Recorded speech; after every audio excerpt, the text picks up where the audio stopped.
Hello दोस्तों, welcome to toppers village. दोस्तों, आज हम अपने चैप्टर डिटर्मिनेंट्स क्लास 12 मैथमेटिक्स का इसका एक आसान सा हल्का सा और बहुत मतलब इजी सा टॉपिक करेंगे। वो है area of A triangle. Determinants का ये एक एप्लीकेशन है। एक ट्राइंगल का, एक त्रिभुज का एरिया मतलब क्षेत्रफल कैसे निकालेंगे। तो इसको हम 10th क्लास में भी हमने देखा था कि इसका क्या होता है फॉर्मूला। इस बार मतलब यहाँ पर हमें कोऑर्डिनेट्स गिवन होंगे। समझो कि ये ए है, ये बी पॉइंट है और ये सी पॉइंट है। ए के कोऑर्डिनेट्स है। ये जो एरिया निकालते हैं ना, ये 2D वाला ट्राइंगल है, 3D वाला नहीं है। तो ये x1 y1 है, ठीक है। ये x1 y1 हो गया। यहाँ पर बी कोऑर्डिनेट ले लेते हैं x2 y2 और सी के ले लेते हैं x3 y3, ठीक है। तो अभी तक जब जैसे 10th क्लास में हमने एक फॉर्मूला देखा था इसके एरिया का। इसका एरिया का फॉर्मूला क्या होता है? ये होता है एरिया इक्वल टू, यहाँ पे आएगा 1/2। फिर हम इसके पूरे के मोड भी लगाते हैं, लेकिन लास्ट में लगा देंगे मोड। मोड क्यों लगाते हैं? क्योंकि वो नेगेटिव का पॉजिटिव भी हो जाए। नंबर से आएंगे भी यहाँ पर, उनको पता नहीं कि वो एरिया है, तो लेकिन एरिया तो पॉजिटिव होता है इसलिए। तो यहाँ पर हम क्या लिखेंगे? देखो, आप चाहो तो वाई में भी लिख सकते हो। एक स्टाइल में बताऊंगा, उस स्टाइल में लिखते थे 10th क्लास के लिए। वो क्या था? अभी 12th क्लास की बात भी करेंगे। x1 x2 और x3, इन तीनों के x कोऑर्डिनेट है ना, उनको लिख लो। x1, फिर यहाँ पे एक ब्रैकेट छोड़ दो, फिर x2 लिख लो, फिर ब्रैकेट छोड़ दो, फिर x3 लिख लो और फिर ब्रैकेट छोड़ दो, ब्रैकेट क्लोज। अब ब्रैकेट के अंदर क्या आएगा? x1 है, तो देखो ऐसे ऐसे साइकिल समझ लो। x1 के बाद x2 फिर x3 है, तो ये ऐसे घूम रहा है। x1 के बाद में x2 फिर x3, ऐसे हम घूम रहे हैं। क्लॉकवाइज या एंटी क्लॉकवाइज कुछ भी ले लो, कोई वैसा कोई चक्कर नहीं पड़ता। ये ट्राइंगल है, बहुत आसान होता है। तो x1 लेने के बाद में फिर हम y2 और y3 लेंगे, समझ रहे ना। एक एक तो आ गया x का, और फिर अगले 2 और 3 वो आएंगे y के, है ना। 1 2 3, तो x1 y2 y3, तो यहाँ पे आ जाएगा y2 माइनस y3। x2 के अंदर क्या आएगा? तो ये 2 है, तो 2 के बाद में 3, फिर वापस 1, है ना। 2 3 1, मतलब ऐसे घड़ी की उल्टी दिशा में चल रहा हूँ तो वैसे चलना है। अगर सीधी दिशा में चल रहा हूँ तो फिर सीधी दिशा में चलना है। तो यहाँ पर क्या आएगा? 2 के बाद में 3 और 1, तो y3 माइनस y1। अंदर y की फैमिली आएगी, y3 माइनस y1 और x3। अब x3 यहाँ पर है, तो इसके बाद में वापस 1 और 2, तो x3 के बाद में y1 और y2, तो y1 माइनस y2। ऐसे याद रखते भी थे हम एरिया का फॉर्मूला 10th क्लास का। लेकिन अब क्या है कि इसको अगर आप ओपन करोगे ना, तो एक डिटर्मिनेंट के सेम ही आता है ये एरिया। और वहाँ पर एक और काम करते थे, इस पूरे एरिया का हम मोड ले लेते थे। क्यों? क्योंकि जो एरिया होता है वो एक क्या होती है? एक पॉजिटिव क्वांटिटी होती है। एरिया क्या होता है? कि पॉजिटिव क्वांटिटी, मतलब एरिया का आंसर हमेशा पॉजिटिव आएगा। ऐसा कभी नहीं देखने को मिलेगा कि एरिया हो गया -7, एरिया हो गया -10। Area is always positive. तो यहाँ पे अब 12th क्लास की बात करते हैं। तो 12th क्लास में हम किसकी मदद लेंगे? डिटर्मिनेंट की।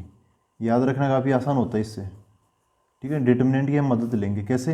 ये जो एरिया है, ठीक है, ये एरिया क्या हो जाएगा? 1/2। और यहाँ पर डिटर्मिनेंट ऑफ, देखो यहाँ पर हम एक 3/3 का डिटर्मिनेंट लिखते हैं, 3/3 का। उसके अंदर क्या होता है? एक थोड़ा जचाने के तरीके से अगर मैं बताऊँ, तो ये कोऑर्डिनेट दिख रहा है आपको x1 y1, इसको यहाँ पे रख देंगे x1 और यहाँ पे y1। और तो 3/3 का, तो ये तो 2 एलिमेंट ही हुए, तो तीसरा एलिमेंट अभी लेंगे। यहाँ पे x2 y2, यहाँ पे x3 y3, ऐसे तीनों एलिमेंट्स आ गए, तीनों रोज में आ गई है। अब एक एक नंबर बच गया यहाँ पे, तो वहाँ पर क्या आएगा? 1 1 1, ठीक है। ये आया कैसे? कई स्टूडेंट्स में ना ये रहता है कि क्यूरियोसिटी रहती है कि यार ये आया कैसे आखिरकार, ऐसे जिज्ञासा रहती है।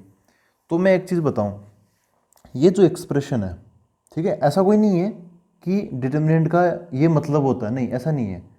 एक्चुअली ये जो कॉम्बिनेशन है, ये देखो, इन नंबर्स का कॉम्बिनेशन अगर आप देखोगे तो उसकी वजह से ये मिलता है, मतलब ऐसा उल्टा। यहाँ इन नंबर्स का जो ये है ना कॉम्बिनेशन की x1 y2 x1 y3 ये सब, तो बस ये जस्ट कोइंसिडेंस मान लो कि हम इसको इस डिटर्मिनेंट को जब सोल्व करते हैं ना, तो ये नंबर हमें मिल जाता है। मतलब उल्टा फाइंड किया गया है।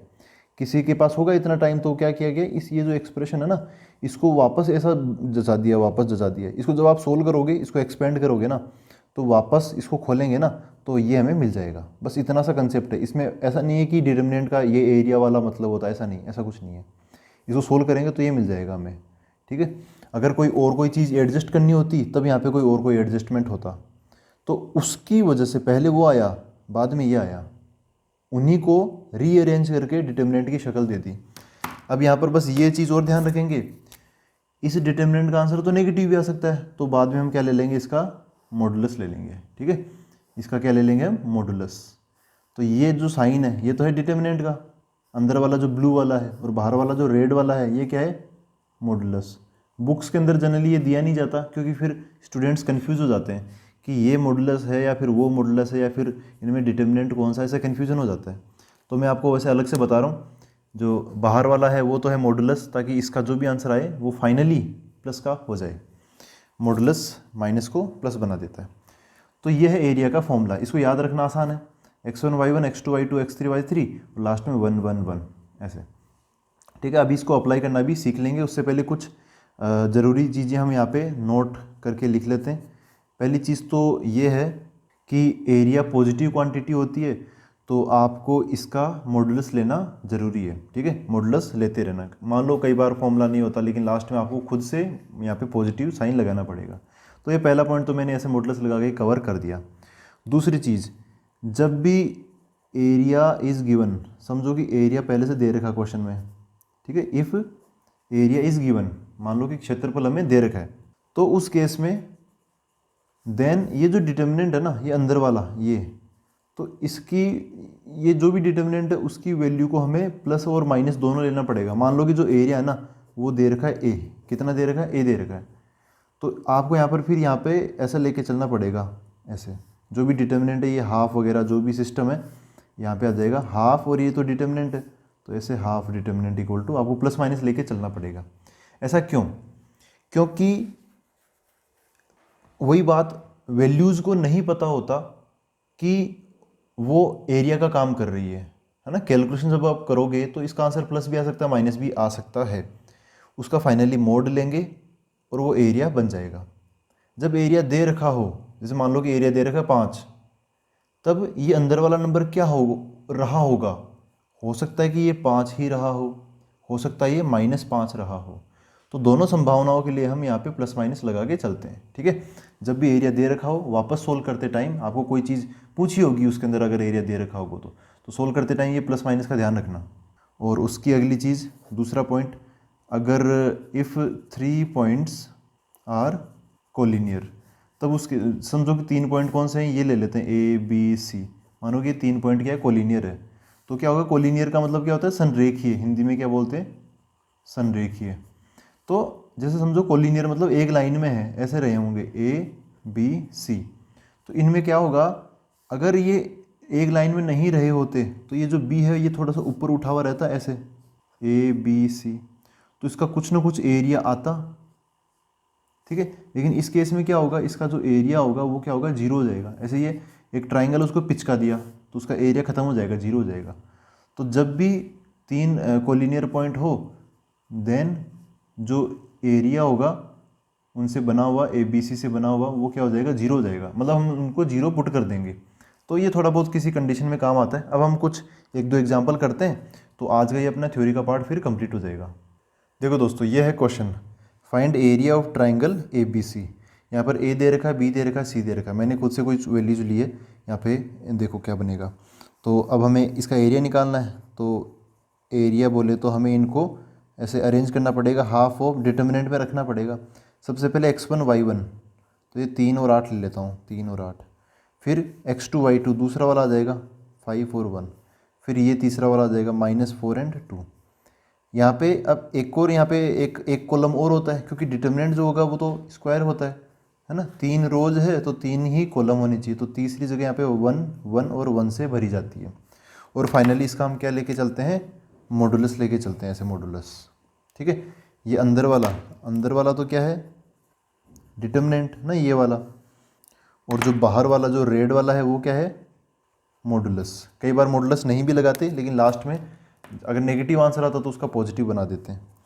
तो देखो इसको सोल्व करते हैं। कैसे सोल्व करोगे, इसमें कोई वैसे कुछ आपको इसको चाहो तो 10th क्लास वाले फॉर्मूले से कर लो, या फिर इसको चाहो तो एक्सपेंड कर लो, ठीक है। एक वो सारस मेथड भी होती है। तो ऐसा एक काम करते हैं, अगर आपको सारस मेथड नहीं पता तो मैं एक और क्वेश्चन लूँगा, इसमें तो हम स्टैंडर्ड तरीके से कर लेते हैं, अगले क्वेश्चन में सारस मेथड से कर लेंगे, वो एक शॉर्टकट है सोल्व करने का।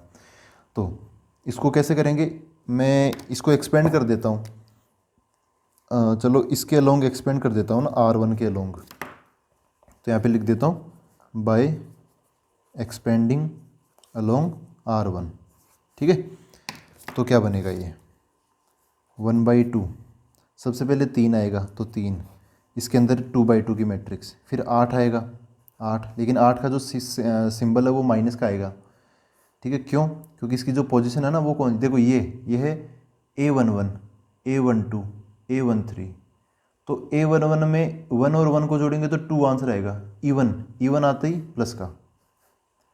और ये क्या है A12, तो 1 2, तो उसको 1 और 2 को जोड़ दे 3, वो ओड नंबर हो गया, तो इसलिए माइनस का, ठीक है। अब ये 1 है तो A13, तो ऐसा होता है कि ये प्लस ये माइनस ये प्लस, फिर ये minus plus minus plus minus plus, ऐसे alternatively plus minus plus minus plus minus से चलता रहता है। तो इसके लिए प्लस का आ जाएगा 1, और यहाँ पे फिर वो 2/2 का डिटर्मिनेंट। यहाँ पर क्या आएगा, ये पूरा लंबा तरीका है, अगर बोर्ड में क्वेश्चन आता तो आपको ऐसे ही करना है इस तरीके से। यहाँ पर क्या आएगा, तो ये जो 3 है, 3 वाला आपको ये जो भी रो है उसको छुपा लो, और 3 वाले इस कॉलम को छुपा लो, तो ये 4 नंबर बच गई, 1 1 2 1, तो यहाँ पे 1 1 2 1 रख देंगे। अब है 8 की बारी, तो 8 के केस में हम इसका ये कॉलम रो छुपा देंगे और इसका कॉलम छुपा देंगे, तो क्या बच गया, ये और ये नंबर बच गए। तो 5 - 4, 5 - 4, इधर 1 1 1 1।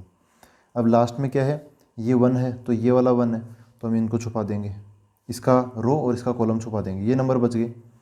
तो 5 - 4 एंड 1 2, ठीक है।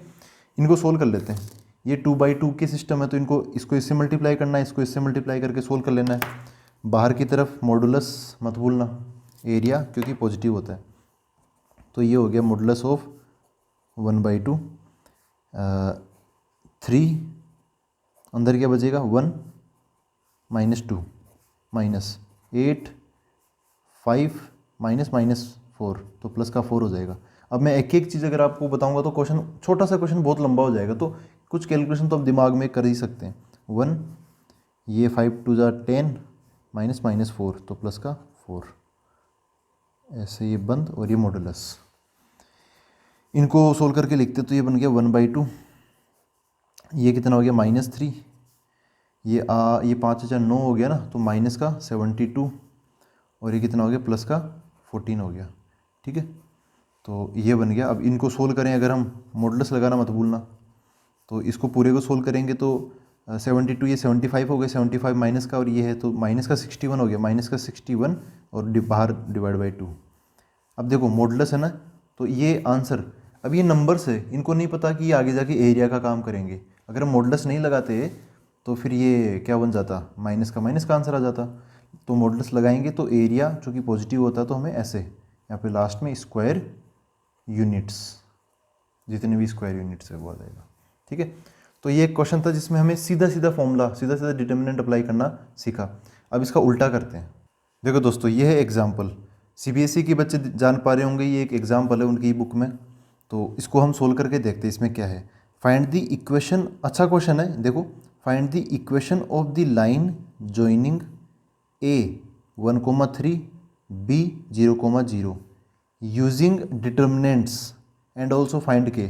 तो ये पहला क्वेश्चन है, पहला क्वेश्चन अपना यहाँ से लेके ये यहाँ तक जा रहा है, उसके बाद में दूसरा क्वेश्चन आगे चलता है। तो सबसे पहले इसको सोल्व करते हैं।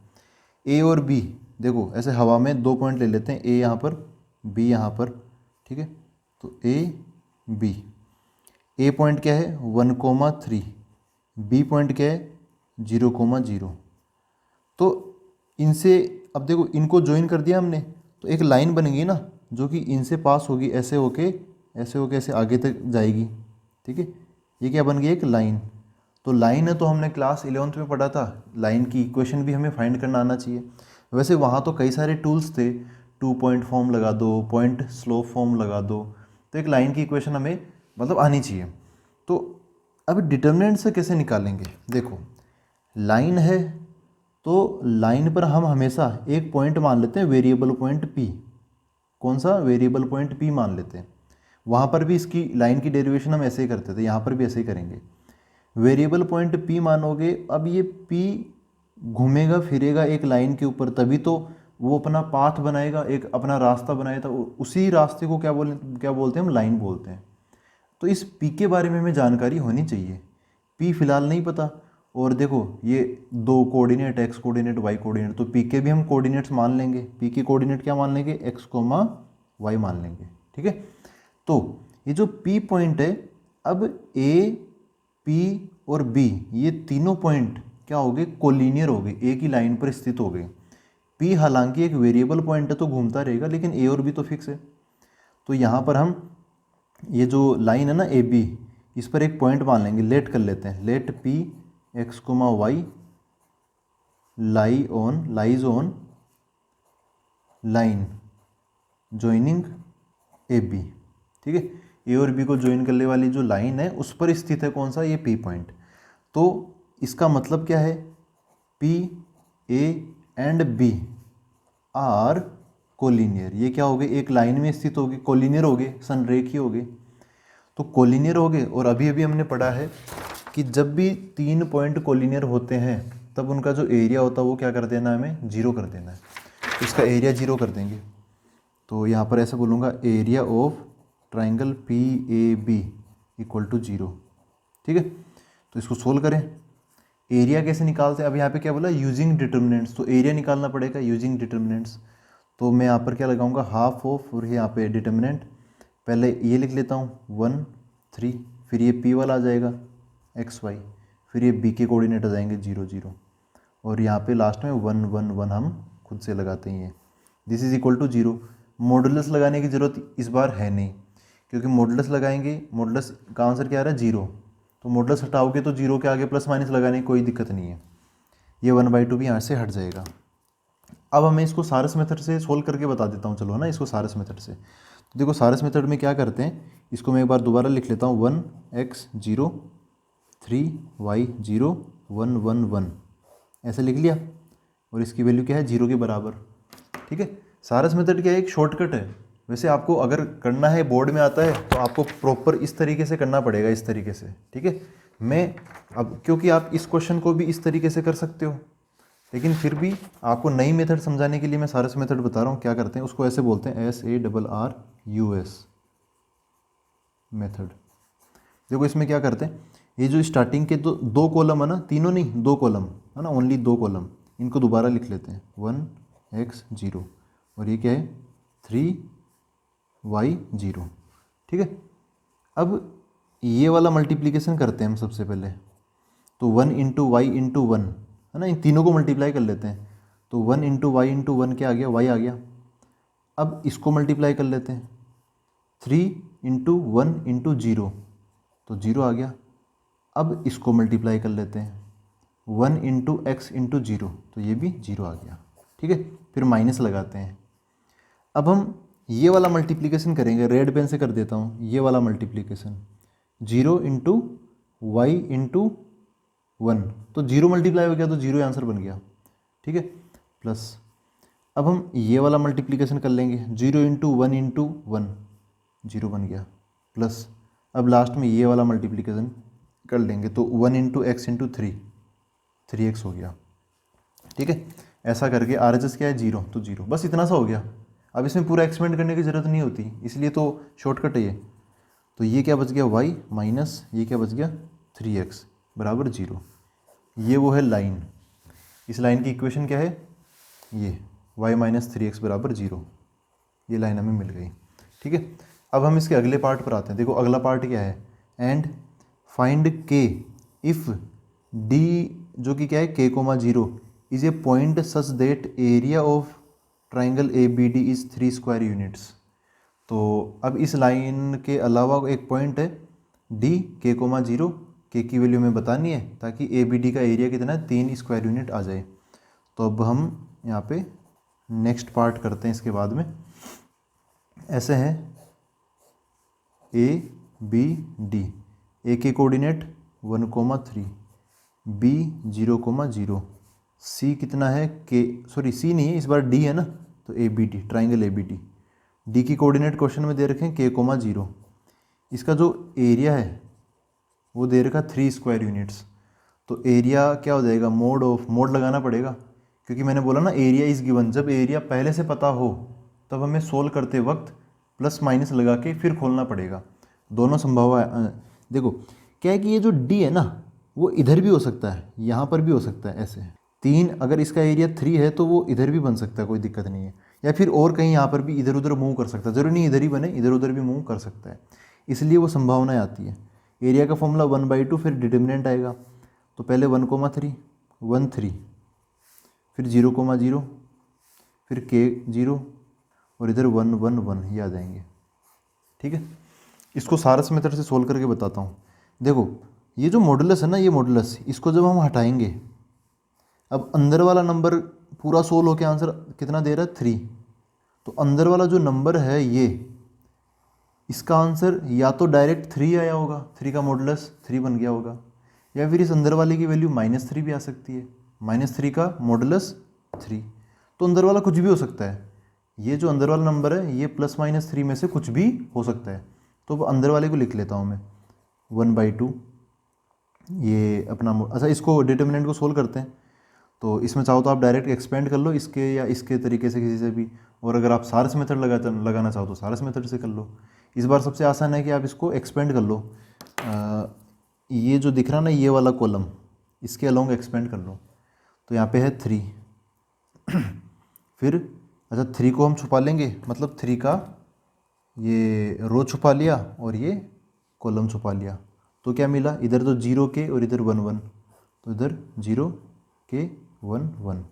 ठीक है, लेकिन 3 की पोजीशन क्या है, ये A11 है, ये A12 है, तो इसकी पोजीशन माइनस वाली है तो माइनस लगा देंगे। बाकी ये 0,0 का कोई मतलब नहीं है। यहाँ तक हमने सोल्व कर लिया। बराबर कितना है, +-3। बस इसको सोल्व कर लेंगे। यहाँ पर देखो ये 3 से 3 कट जाएगा, यहाँ पर +-1 बच जाएगा। ये 1/2 का 2 उधर चला जाएगा, तो इधर क्या बचा, ये इससे मल्टीप्लाई होगा तो 0, ये इससे मल्टीप्लाई होगा तो -k, ये माइनस बाहर लगाइए, ये 1/2 उधर चला जाएगा, तो उधर कौन है +-1, तो +-2 बन जाएगा। तो अब देखो ये माइनस माइनस क्या हो गया, माइनस माइनस प्लस हो जाएगा, तो k की वैल्यू क्या होगी, +-2 ही आ गई। ठीक है, तो k की वैल्यू 2 ले लो या -2 ले लो, आंसर इस ट्राइंगल का एरिया 3 आ जाएगा। ठीक है, तो ऐसे उल्टा सोल्व करते वक्त आपको ध्यान रखना, जब भी एरिया गिवन हो, ये मॉडुलस जब आप हटाओगे तो उस एरिया के आगे +- लगा देना। तो ये एक छोटी सी चीज़ थी, मतलब इसका एप्लीकेशन है, एक तरीके से डिटर्मिनेंट का एक एप्लीकेशन हमें मिल गया। तो ये आई होप आपको क्लियर हुआ है। अब हम मिलते हैं अगले वीडियो के अंदर। Thank you very much.